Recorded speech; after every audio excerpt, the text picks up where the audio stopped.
Cole tipped his hat as he stepped into the sweltering heat of the desert sun, the morning still fresh with anticipation. His reputation had galloped faster than any steed he'd ever ridden, painting him as the fastest draw in the West. A title that seemed to weigh heavier with every sunrise. Today it had brought him to this parched frontier town, where the infamy of Black Bart loomed as large as the shadow that stretched before Cole's boots.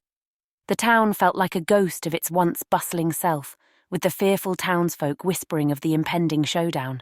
Some holed up in their homes, others dared a peek from behind curtains or over the tops of hastily erected barricades. Yet amidst the whispers of fear and the rising tension, there was a glint of something else in their eyes, hope. Cole's path to the saloon was silent, save for the creak of leather and the soft, dulled thud of his boots against the dusty ground. The murmured conversations died at his entrance. He joined the old wise bartender behind the scarred wooden counter, who poured him a measure of amber liquid without a word.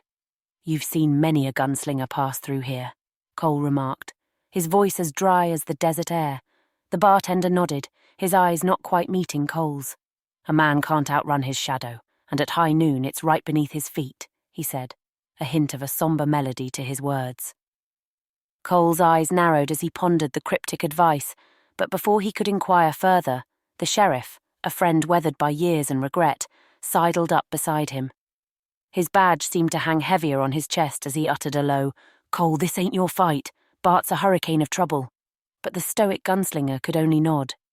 "A man's got to do what a man's got to do," he replied, the memory of all those he'd outdrawn, and those he hadn't, flashing before his steeled gaze.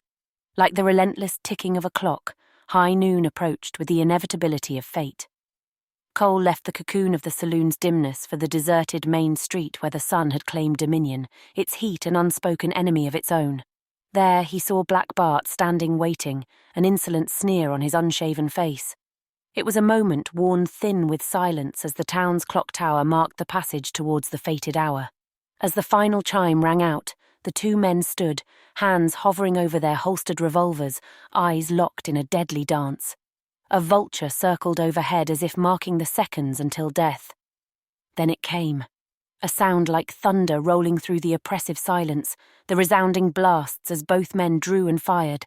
The gunshots echoed off the buildings, mingling with the sudden cries as the townsfolk dared to breathe again. Cole stood as he always had, but a hair's breadth quicker than before. Black Bart wavered, a crimson blossom unfurling across his chest. With grudging respect, he locked eyes with Cole and gasped, "You may have got me, but there's a storm coming, bigger than all of us." The fallen bandit's words were cut short by his passage from the world of the living, leaving Cole to wonder at his meaning as the dust settled lazily back to earth. Cole emerged as the reluctant hero once more, yet the victory felt as hollow as the echo fading into the scorched horizon. Black Bart's warning wound itself around Cole's thoughts, a reminder that the path of violence he trod was a circling one, with an end as uncertain as his next sunrise. The townsfolk ventured out, their expressions a patchwork of relief and newfound worry. They thanked him, though not with the zest one might expect. Their eyes were filled with a knowing sorrow, the cycle of violence spun on with the inevitability of the setting sun. Cole stood in the aftermath, the glare off the gunmetal blinding him for a moment. As he walked away, leaving the whispers of the onlookers behind, he felt the weight of the old bartender's words settle onto his shoulders. As the sun dipped beneath the horizon, Cole's shadow elongated, dancing before him as if to lead the way. And he followed, knowing that though he'd bought the town another day of peace, the cost of living by the gun was one he would continue to pay, until the day his shadow no longer had a man to fall beneath.